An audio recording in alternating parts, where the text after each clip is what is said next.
ಸ್ಕ್ಯಾಮರ್ಗಳೇನು OTP ತಗೊಂಡು ಬ್ಯಾಂಕಿಂದ ದುಡ್ಡುಗಳನ್ನ ಹೊಡಿತಾರೆ. ರೀಸೆಂಟಾಗಿ ಒಂದು ಹೊಸ ಪ್ರಯತ್ನ ಮಾಡ್ತೀವಿ. ಆಧಾರ್ ಕಾರ್ಡು, ಬ್ಯಾಂಕಿಂಗ್ ರಿಲೇಟೆಡ್ ಯಾವುದು ಕೂಡ.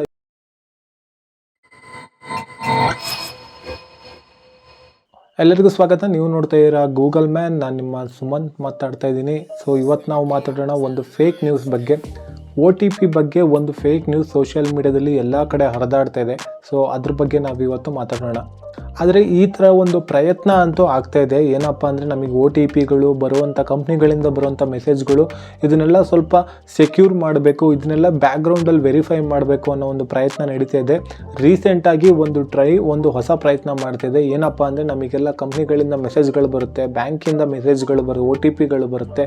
ಸೊ ಇದೆಲ್ಲ ಬರುತ್ತಲ್ವ, ಇದನ್ನು ಟ್ರೇಸ್ ಮಾಡಿಬಿಟ್ಟು ಬ್ಯಾಕ್ ಎಂಡಲ್ಲಿ ಕನ್ಫರ್ಮ್ ಮಾಡಿ ಇದ್ರದ್ದು ಒರಿಜಿನಲ್ಲ ಅಥವಾ ಇದು ಏನು ಜೆನ್ವಿನ್ ಅಂತ ಕನ್ಫರ್ಮ್ ಮಾಡಿಬಿಟ್ಟು ನಂತರ ಏನು ಕಸ್ಟಮರ್ಗೆ ಇದನ್ನು ಮೆಸೇಜನ್ನು ಕಳಿಸ್ಬೇಕು ಅಂತ ಒಂದು ಪ್ರಯತ್ನ ನಡೀತಿದೆ. ಸೊ ಇದ್ರ ಪ್ರಯುಕ್ತ ಏನು ಮಾಡಿದೆ ಅಂದರೆ ಏರ್ಟೆಲ್ಲು, ಜಿಯೋ ಈ ಥರ ಏನು ಸರ್ವಿಸ್ ಪ್ರೊವೈಡರ್ ಕಂಪ್ನಿಗಳಿದ್ದಾವೆ, ನೆಟ್ವರ್ಕ್ ಕಂಪ್ನಿಗಳಿದ್ದಾವೆ, ಸೊ ಇವರಿಗೆಲ್ಲ ಒಂದು ನೋಟಿಫಿಕೇಷನ್ ಕಳಿಸಿದೆ ಈ ಥರ ಒಂದು ನೀವು ಪ್ರಯತ್ನ ಮಾಡಬೇಕು ಅಂತ. ಸೊ ಇದು ಇನ್ನೂ ಯಾವುದೇ ರೀತಿಯಾದಂಥ ಏನು ಫುಲ್ ಕೆಲಸಕ್ಕೆ ಬಂದಿಲ್ಲ.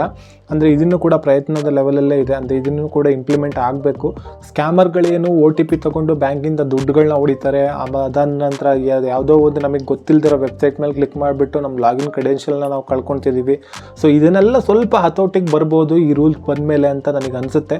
ಬಟ್ ನೋಡಬೇಕು ಯಾವ ರೀತಿ ಇಂಪ್ಲಿಮೆಂಟ್ ಮಾಡುತ್ತೆ ನೆಟ್ವರ್ಕ್ ಪ್ರೊವೈಡರ್ ಅಂದರೆ ಸರ್ವಿಸ್ ಪ್ರೊವೈಡರ್ಗಳು ಯಾವ ರೀತಿ ಇದನ್ನು ಇಂಪ್ಲಿಮೆಂಟ್ ಮಾಡ್ತಾರೆ ಅಂತ ನಾವು ನೋಡಬೇಕಾಗುತ್ತೆ. ಬಟ್ ನಿಮಗೆ ಬರೋಂಥ OTPಗಳಲ್ಲಾಗಿರ್ಬೋದು, ಕಂಪ್ನಿಗಳಲ್ಲಿ ಬರೋಂಥ ಮೆಸೇಜ್ಗಳಾಗಿರ್ಬೋದು, ಆಧಾರ್ ಕಾರ್ಡು, ಬ್ಯಾಂಕಿಂಗ್ ರಿಲೇಟೆಡ್ ಯಾವುದು ಕೂಡ ಇದು ಡಿಲೇ ಆಗಲ್ಲ. ಸ್ವಲ್ಪ ಡಿಲೇ ಆಗ್ಬೋದು, ಅಂದರೆ 1 ಸೆಕೆಂಡ್ ಅಥವಾ ಅದಕ್ಕಿಂತ ಕೆಳಗೆ ಡಿಲೇ ಆಗ್ಬೋದೇ ಬಿಟ್ಟರೆ ಅದಕ್ಕಿಂತ ಜಾಸ್ತಿ ಡಿಲೇ ಆಗಲ್ಲ. ಸೊ ಟ್ರೈ ಕೂಡ ಹೇಳಿದೆ, ಇದರಲ್ಲಿ ಯಾವುದೇ ರೀತಿ ಡಿಲೇನ ನಾವು ಮಾಡೋದಿಲ್ಲ OTP ಡೆಲಿವರಿ ಮಾಡೋದ್ರಲ್ಲಿ ಅಂತ. ಸೊ ಇದು ಫೇಕ್ ನ್ಯೂಸು, ಹಾಗಾಗಿ ನ್ಯೂಸನ್ನ ನಂಬಕ್ಕೆ ಹೋಗ್ಬಿಡಿ. ಮತ್ತು ಇದೇ ರೀತಿ ನ್ಯೂಸ್ಗಳು ನಿಮಗೆ ಫ್ಯೂಚರಲ್ಲಿ ಬೇಕು ಅಂದರೆ ಗೂಗಲ್ ಮ್ಯಾನ್ ಚಾನಲ್ನ ಸಬ್ಸ್ಕ್ರೈಬ್ ಮಾಡ್ಕೊಳ್ಳಿ, ಹಾಗೆ ಕಮೆಂಟ್ ಮಾಡಿ.